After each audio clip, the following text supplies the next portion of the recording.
ठाणे महापालिकेची पाणी बिल थकबाकी वसुली करता पाणी पुरवठा विभागाने कारवाई सुरू केली आहे। यावर्षी एप्रिल 2025 पासून आतापर्यंत 43 कोटी रुपयांची पाणी बिल वसुली झाली आहेत। हे प्रमाण एकूण वसुलीच्या सुमारे 18% आहे।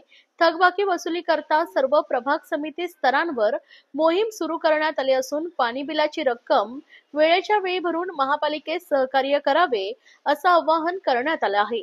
महापालिकेची पाणी बिलाची एकूण रक्कम सुमारे 250 कोटी रुपयांच्या घरात आहे। त्यापैकी 92 कोटी 28 लाख रुपये थकबाकी पोटीचे आहेत, तर चालू वर्षाची बिल रक्कम ही 157 कोटी 80 लाख रुपये। पाणी बिलाची थकबाकी न भरल्यास नळ जोडणी खंडित करून पाणी पुरवठा बंद करण्याची कारवाई सुरू करण्यात आली आहे।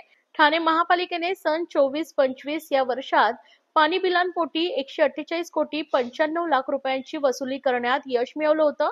ही वसुली सन 2023-24 च्या तुलनेत 15 कोटी रुपयांनी अधिक होती। या आर्थिक वर्षात पाणी पुरवठा विभागाने थकबाकी आणि चालू बिलांची 100% वसुली करावी असे निर्देश महापालिका आयुक्त सौरभ राव यांनी दिले आहेत। अतिरिक्त आयुक्त संदीप माळवी आणि नगर अभियंता प्रशांत सोनाग्रा यांच्या मार्गदर्शनात पाणी बिल वसुली मोहीम राबवण्यात येत आहे। या वसुलीच्या मोहिमेचा आढावा पाणी पुरवठा विभागातर्फे दर सोमवारी घेतला जाणार आहे। त्यात अहवाल सादर न केल्यास संबंधितांवर कारवाई करण्यात येणार आहे।